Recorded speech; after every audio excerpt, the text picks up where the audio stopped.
안녕하세요. 고려대학교 산업경영공학부 DSB의 연구실 석사과정 류승훈입니다. 이번 영상에서는 이미 대부분의 AI 연구자들이 알고 있는 Long Short Term Memory, LSTM 구조의 오리지널 페이퍼를 같이 인덱스하게 리뷰해보고 해당 레가시한 논문이 어떠한 컨트리뷰션을 했고 향후 연구들이 어떤 영향을 주었는지 이해해보려고 합니다. 목차는 다음과 같으며 간단한 분야 인트로덕션부터 기존 연구들에 대해 간단히 살펴보고 본 연구가 제안한 방법들에 대해 깊이 있게 리뷰해보려고 합니다. 간단히 시계열 분야에 대해 설명드리고 가장 베이직한 구조인 RNN에 대해 짧은 설명을 드리도록 하겠습니다. 일단 해당 논문을 리뷰하기 위해 선정한 이유는 97년에 나온 오래된 논문이기는 하지만 현업 엔지니어로서 현실의 데이터의 여러 모델을 사용해보면 LSTM이 가장 좋은 경우가 많았습니다. 저를 비롯한 많은 분들이 간단히 블로그나 책을 통해 LSTM 구조에 대해 파악하는 경우가 많았는데 본 영상에서는 논문을 통해 왜 저자들이 LSTM 구조를 아이디어를 만들어내었는지 그 하우에 대한 근본을 이해해 보려고 합니다. 특히나 이후 설명드리겠으나 LSTM 구조는 시계열과 상관없이 레즈넷처럼 진정 딥한 구조들의 딥러닝 모델들에 대한 인사이트를 제공했다는 점이 재미있는 포인트가 되겠습니다. 이미 다 아시겠으나 간단히 타임 시리즈, 즉 시계열 데이터에 대해 설명드리겠습니다. 시계열 데이터는 일정 시간 동안 수집된 순차적인 데이터이고 시간 순서에 따라 각 입력 피처들이 서로 상관관계를 갖고 있는 데이터입니다. 일반적인 데이터들은 어떠한 데이터 인스턴스 인풋 한 개를 예측한다면 시계열은 여러 인스턴트들이 연속으로 들어올 때 예측을 한다고 보시면 되겠습니다. 예를 들자면 유튜브 동영상, 생산 공정에서의 센서들의 측정 데이터들, 제품의 소유 예측, 주가 예측들에 대한 데이터들이 그러하다고 볼 수 있습니다. 시계열 데이터를 다루는 방법은 크게 두 가지가 있을 것 같습니다. 첫 번째가 데이터 어프로치인데 과거에는 시계열을 다루는 모델이 많지가 않아서 일반적인 SVM이나 랜덤 포레스트 같은 방법에 데이터를 변형해서 입력하는 경우가 많았습니다. 크게는 다이나믹 타입 래핑을 사용하거나 FFT로 주파수 변환을 하는 경우가 있었고 과거 캐글에도 많이 사용하는 레그 피처라고 해서 데이터의 여러 시퀀스들의 데이터를 레그로 추가하는 방법들이 있었습니다.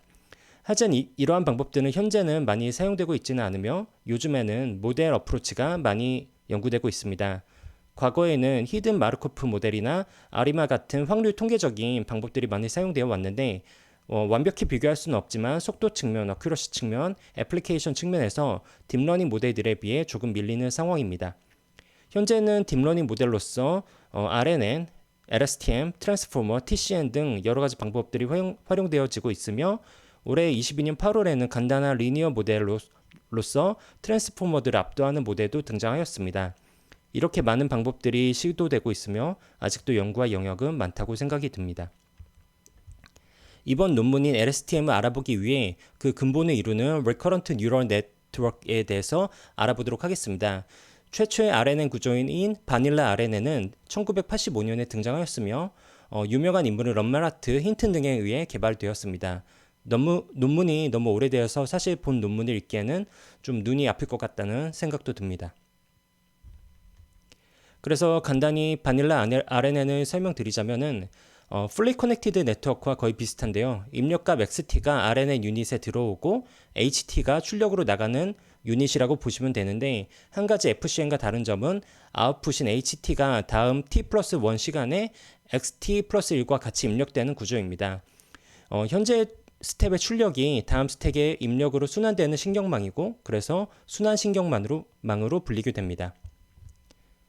XT로 표현된 것은 시간 스텝인 0 스텝부터 XT 스텝까지 입력이 된다고 볼 때 우측과 같이 시간순으로 펼쳐놓을 수가 있습니다. 이 시간순으로 펼쳐놓은 것은 실제로 FCN과 유사한 딥러닝 구조를 가져가게 됩니다. 시계열 데이터의 입력을 0 스텝부터 1, 2, 3 이런 식으로 스텝별로 시퀀스하게 주게 되고 그를 통해 최종적으로 T 스텝까지 입력을 넣어주게 됩니다.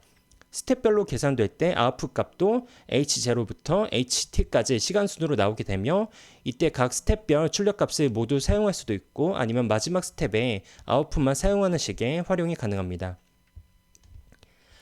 바닐라 RNN 유닛의 내부를 뜯어보면 다음과 같습니다.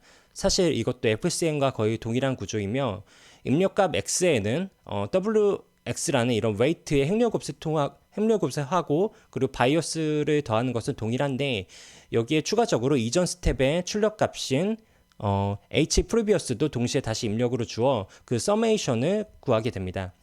그 액티베이션 펑션의 하이퍼볼릭 탄젠트를 지나가게 되면 현재 아웃풋인 h next가 나오게 됩니다. 이 아웃풋 값은 다시 그 다음 스텝의 입력으로 줄 수가 있습니다. 이때 편미분을 통한 그레디언트 값으로 백프로파게이션을 진행하게 되면 다음에 붉은색 라인으로 그레디언트 정보를 전달할 수 있게 있습니다. 이 역시 RNN은 FCN과 동일한 방법으로 그레디언트 디센트로 학습을 진행할 수 있습니다. 물론 한 가지 생각해야 될 점은 RNN 모델은 시계열 모델이기 때문에 시간에 따라서 백프로파게이션을 해야 되는데요. 이 역전파 방법을 BPTT, 백프로파게이션 스루 타임이라고 부릅니다. 이는 아까 설명드린 것처럼 우측의 그림처럼 RNN 유닛들이 딥한 구조를 가지도록 펼쳐놓은 상태에서 맨 마지막 스텝부터 역전파를 하게 됩니다. 이는 붉은 선으로 나타내면 본 그림처럼 그레디언트 값이 맨 마지막 타임 스텝부터 전달되어 본다고 볼 수 있습니다. RNN 내부의 역전파는 아까 보여드린 웨이트와 바이어스에 대한 그레디언트 계산값을 활용하게 됩니다. FCN과 동일한 방법으로 역전파를 사용하게 되는데 한 가지 차이점은 FCN 같은 경우 각 히든 레이어별로 다른 웨이트를 갖고 있다는 점이고 RNN 같은 경우 동일한 웨이트를 가진 유닛이 반복적으로 계산되기 때문에 각 타임 스텝별로 동일한 웨이트를 공유하고 있다는 점입니다. 그리고 타임 스텝이 길어질수록 FCN의 히든 레이어의 뎁스가 딥해질 때 문제점이 그대로 발생하게 됩니다. 이러한 상황 때문에 학습 시에 발생하는 문제는 다음 챕터에서 설명드리도록 하겠습니다. 챕터 2에서는 바닐라 RNN을 기반한 기존의 방법론들의 한계점에 대해 이야기해 보겠습니다. 기존의 RNN 구조는 문제의 현상 차원에서는 긴 타임 스택, 즉 10스텝 이상의 길이의 데이터에 대해서 학습이 잘 이루어지지 않았습니다. 하지만 보통 시계열에서 10스텝 이하인 경우는 잘 없고 그보다 더 긴 데이터가 입력으로 주어지는 경우가 굉장히 많습니다. 이 문제의 원인으로 저자들은 Vanishing Gradient라는 그레디언트가 백프로파게이션 되면서 너무 작게 되어 소실되어 버려 학습이 잘 안 되는 경우와 반대로 Exploding Gradient라는 그레디언트가 너무 커져 버려서 학습이 안 되는 경우가 그 원인이라고 수학적으로 증명하고 이를 해결하고자 합니다. 기본적인 BPTT 방식을 사용함에 따라 드러나는 문제라고도 볼 수 있는데요. 첫째 근본 원인은 긴 타임 스텝이 입력으로 들어오게 되면은 백프로파게이션 시에 동일한 행렬급의 반복으로 인해서 WH 값에 따라서 1보다 작은 값들이 반복적으로 곱하여서 소실되어 버리거나 혹은 1보다 큰 값을 반복적으로 곱하게 돼서 폭발하게 되는 경우가 발생하게 됩니다. 두 번째 원인으로는 Vanishing Gradient와 관계가 되어 있는데요. 하이퍼볼릭 탄젠트와 같은 액티베이션 펑션의 미분에서 그레디언트를 계산할 때 이때 값들이 1보다 작게 되어 버려서 해당 값들이 롱 시퀀스에서 그레디언트를 전달할 때 점차적으로 작아져서 소실되어 버리는 게 그 두 번째 문제라고 볼 수가 있습니다. 그 중에 특히 Vanishing Gradient가 특히 문제가 되었는데요. 기존의 다양한 연구들이 해당 문제를 해결하기 위해 연구가 되어 왔으나 본질적으로 롱 시퀀스를 잘 풀어내지는 못하였습니다. 본 논문에서는 다음과 같이 해당 연구들의 한계점에 대해서 이야기하고 있습니다. 그러나 저자들은 여기서 세 번째 연구인 타임 콘스탄트와 유사하게 셀 스테이트라는 개념을 모델에 반영하였습니다. 챕터 3에서는 저자들의 컨트리뷰션에 대해 이야기해보고 제가 추가적으로 조사한 내용들을 가미하여 논문을 좀 더 뎁스 있게 이해해보고자 합니다. 저자들은 10스텝 이상의 롱 시퀀스 인풋에 대해 데이터를 처리하기 위해 특별한 RNN 구조인 롱 숏텀 메모리 유닛에 대해서 이야기를 합니다. 롱 숏텀 메모리의 이름은 하나의 유닛에서 계산된 숏텀의 정보를 다음 타임 스텝으로 길게 전파하는 메모리 구조였기 때문에 이렇게 이름 붙여졌다고 합니다. 저자들은 본 구조를 통해 기존의 바닐라 RNN보다 Vanishing Exploding Gradient를 막아서 긴 인풋 정보에 대한 백프로파게이션을 맨 뒤에서부터 맨 앞까지 잘 학습이 되도록 만들 수가 있었습니다. 크게 세 가지의 컨트리뷰션이 있는데요. 첫째는 장기 기억 셀 구조인 콘스턴트 에러 캐러셀을 도입해서 Vanishing Gradient를 막았으며 둘째는 게이트 구조를 도입하여 자동으로 유닛에 존재하는 셀 정보의 인풋 및 아웃풋 값에 대한 최적의 제어를 가능하게 하였습니다. 셋째로는 트레이닝 메소드 측면에서 BPTT와 ITRL을 동시에 학습에 활용해서 학습을 좀 더 잘 진행되도록 만들었습니다. 물론 여기서 셋째 측면에서는 뒷페이지에서 좀 더 생각해보는 시간을 갖도록 하겠습니다. 일단 그림을 보시면 LSTM 구조는 기존의 RNN 구조와는 다르게 셀 스테이트 C라는 새로운 정보 전달 라인을 갖고 있습니다. 이 장기 기억 셀이 LSTM의 핵심 요소라고 볼 수 있는데요. 이 셀은 콘스탄트 에러 캐러셀이라고도 불리우며 역전파 시에 베니싱 그레디언트를 막는 가장 큰 기여를 한다고 볼 수 있습니다. 이는 붉은 박스에서 보시는 것처럼 이전 스텝의 CT-1 값을 단지 플러스 연산을 취한 다음 스텝으로 CT 정보를 전달한다고 보시면 되겠습니다. 이 플러스 연산이기 때문에 백프로파게이션 시에 그레디언트의 정보 손실이 전혀 없이 바로 이전 스텝으로 프로파게이션이 가능하게 해서 베니싱 그레디언트를 막을 수 있었습니다. 이 연산은 사실 CT-1에 1.0이라는 웨이트를 곱하는 것과 유사하다고도 볼 수 있고, 이를 CT-1에서 CT로의 아이덴티티 매핑 혹은 아이덴티티 펑션이라고 부를 수도 있습니다. BPTT에 의한 그레디언트 손실 현상이 사라지게 되고 더 깊은, 즉 더 긴 타임 스텝을 학습이 가능하게 만든 요소라고 보시면 되겠습니다. 그런데 그냥 고속도로처럼 CT-1 값을 CT로 전달하게 되면 아무런 정보의 변화가 없기 때문에 다음 페이지의 게이트에서 그 정보에 대한 업데이트를 가능하게 하고 있습니다. 오리지널 LSTM 페이퍼에는 두 가지의 게이트라는 요소를 RNN의 유닛에 추가하였습니다. 그 첫 번째가 인풋 게이트로서 아래 붉게 칠한 부분이라고 보시면 되겠습니다. 이는 이전 유닛의 출력값인 HT-1과 현재 스텝의 입력값인 XT 값을 활용하게 되며 이때 들어온 두 개의 인풋 정보에 액티베이션을 한 인풋 정보를 ST로 계산을 하고 동시에 0과 1 사이의 출력을 나타내는 시그모이드 펑션으로 그 입력값이 얼마나 셀 게이트에 들어가야 할지를 결정하는 인풋 게이트로서의 역할을 부여해 주게 됩니다.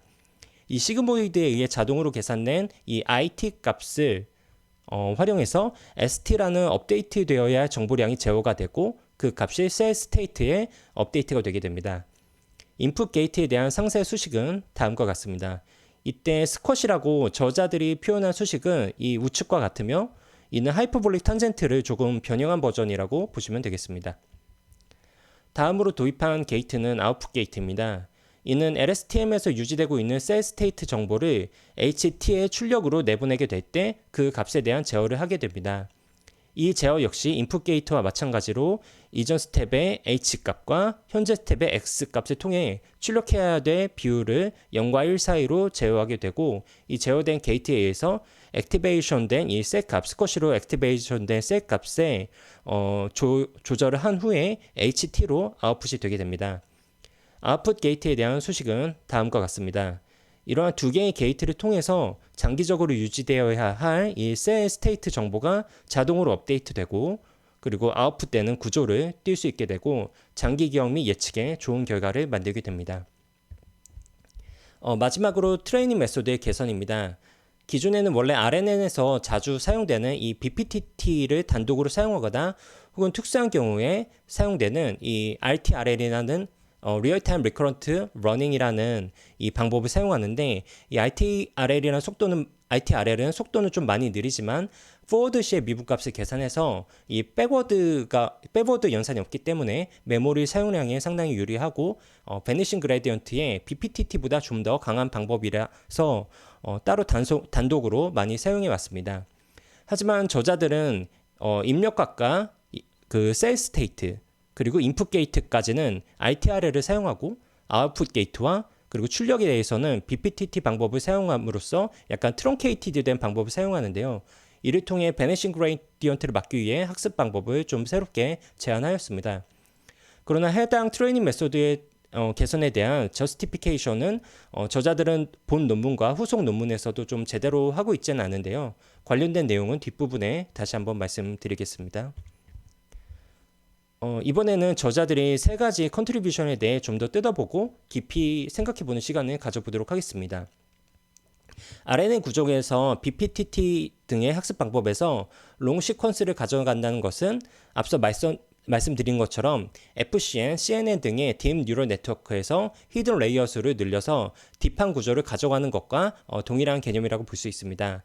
즉 타임 시리즈 프로블럼에서 롱 시퀀스로 인해서 발생하는 베니싱 그레디언트 문제든 마찬가지로 이런 일반 뉴럴 네트워크의 깊이를 늘렸을 때 베니싱 그레디언트와 거의 동일한 문제라고 볼 수가 있습니다.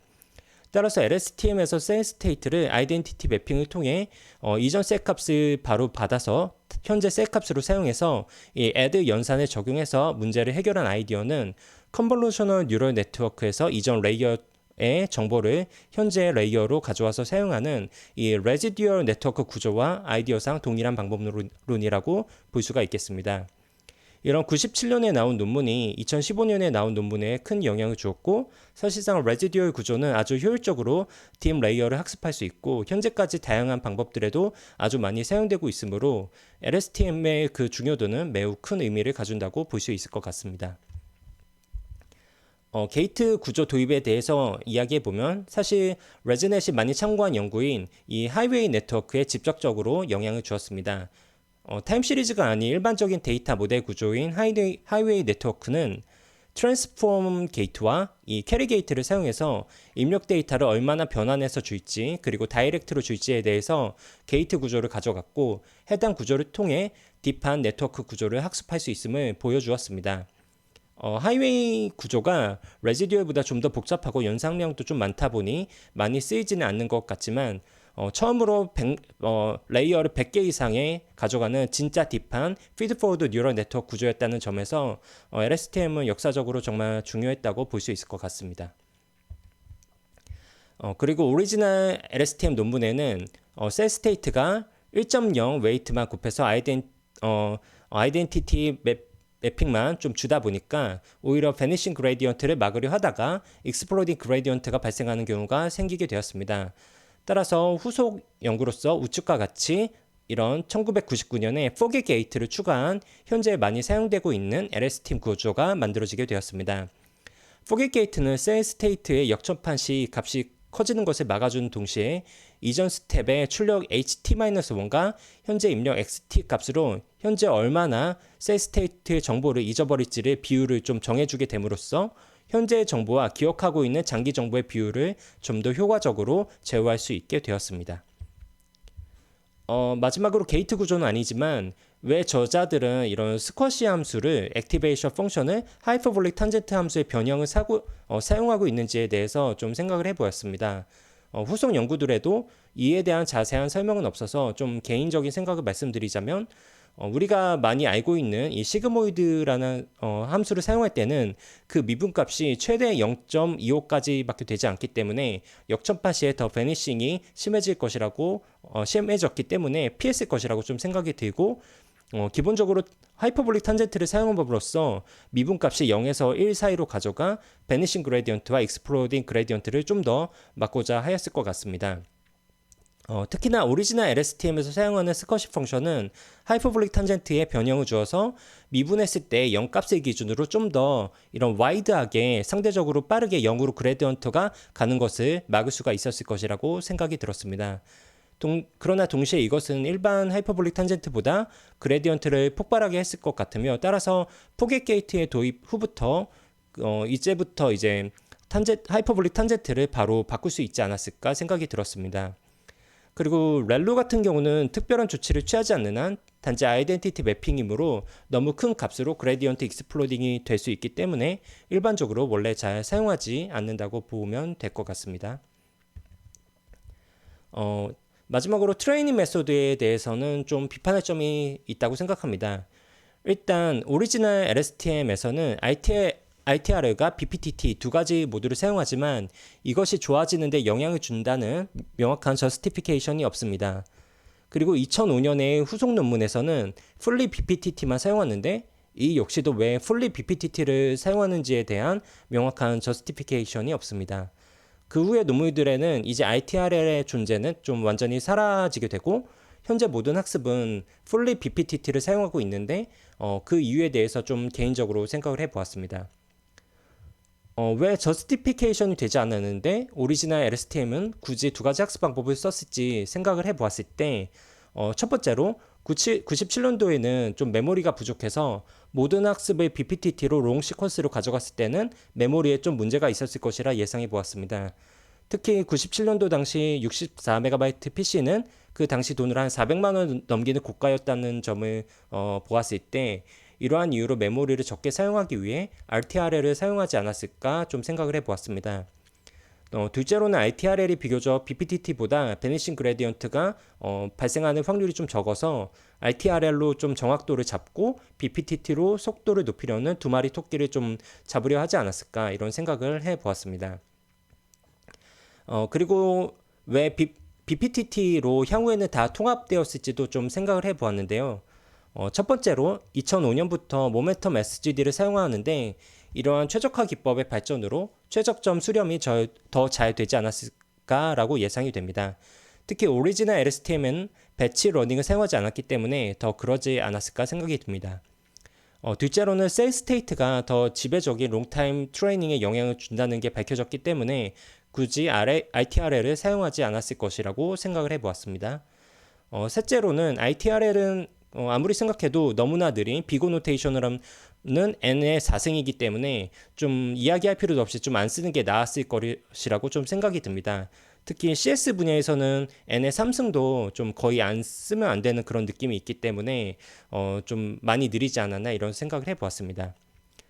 넷째로는 후속 논문에서 포겟 게이트를 도입하는 등 구조적인 개선이 있었고 RNN에서 드랍아웃이나 노멀라이제이션 기법 등이 발전하면서 간단히 BPTT만 사용해도 잘 학습이 되지 않았을까 생각이 듭니다.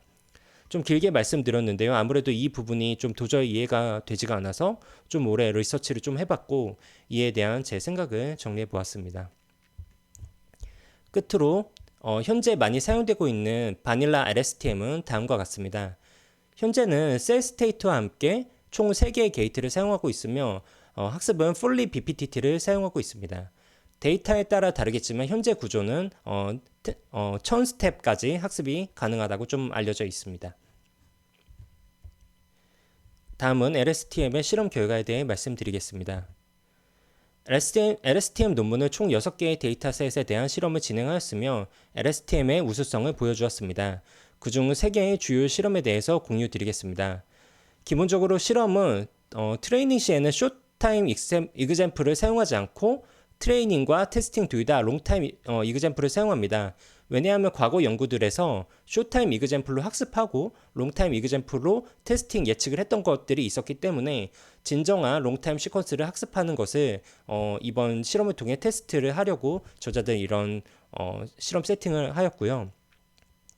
본 LSTM 실험에서는 학습 시 배치 러닝이 아닌 한 개의 이그젬플씩 보여주는 온라인 러닝을 진행하였습니다. 대부분의 데이터는 그리고 랜덤하게 생성되는 이그젬플을 사용하였습니다. 일단 첫 번째 실험에서는 현재 사용하진 않지만 레버 그램마라는 문법 생성기를 통해 생성된 데이터가 오염되었는지 아닌지에 대한 클래시피케이션을 하는 태스크입니다.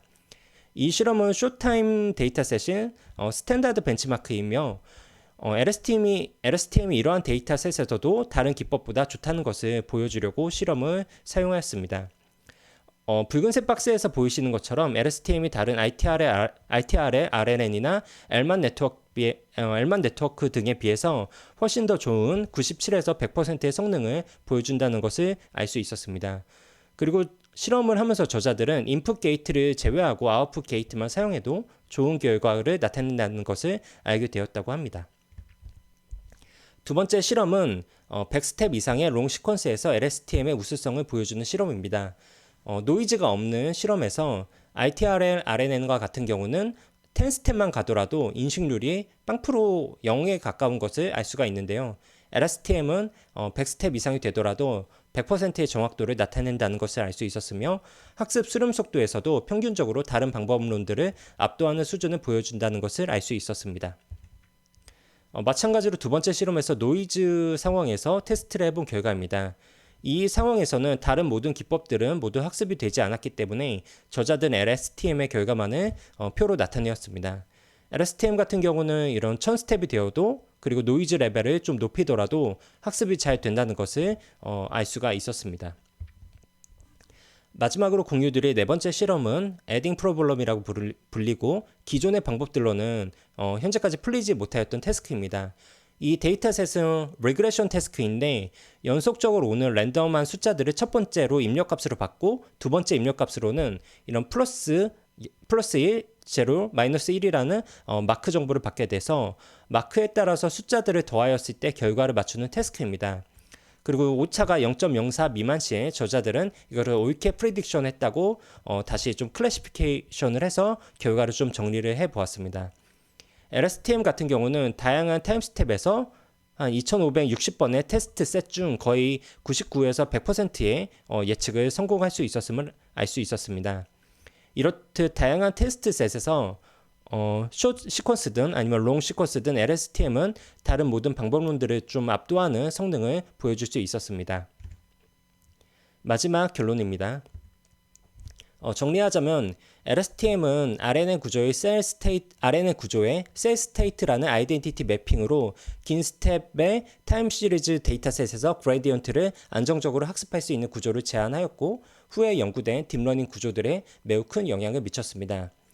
그리고 게이트 구조를 추가하여 데이터의 입출력에 대한 인포메이션의 퍼센테이지를 학습 기반으로 자동으로 조절할 수 있게 컨트리뷰션을 하였습니다.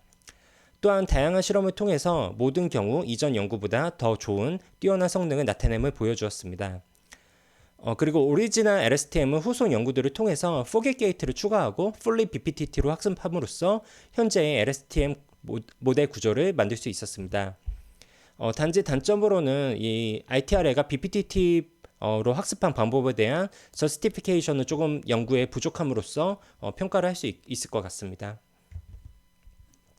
한 가지 더 공유드릴 것은 현재의 타임 시리즈 데이터셋을 다루는 연구에 대해 조금 말씀을 드려보겠습니다. 최근에는 RNN 계열을 넘어서 새롭게 트랜스포머 계열로 연구가 많이 되어지고 있고 뉴럴 ODE 같은 기법들도 시계열 데이터에 활용이 되고 있습니다. 현재는 트랜스포머가 최신 트렌드이고 좌측의 그림처럼 RNN과 LSTM이 NLP 태스크에는 트랜스포머에서 많이 밀리고 있지만 우측과 같은 그림에서 NLP 외에 그런 타임 시리즈 포어캐스트와 같은 태스크에서는 LSTM이 아직도 좋은 결과를 나타냄을 보여주고 있습니다. 특히 작년에 구글 브레인에서의 캐글 컴페티션에서 탑3 팀들 모두 LSTM 구조를 사용했으며 이를 통해서 상황에 따라 LSTM 구조가 뛰어날 수도 있다는 것을 알 수 있습니다. 또한 레커런트 구조와 그런 트랜스포머를 함께 사용하는 방식도 많이 연구가 되고 있기 때문에 LSTM이 이제 죽어버렸다고 말할 수는 좀 없을 것 같습니다.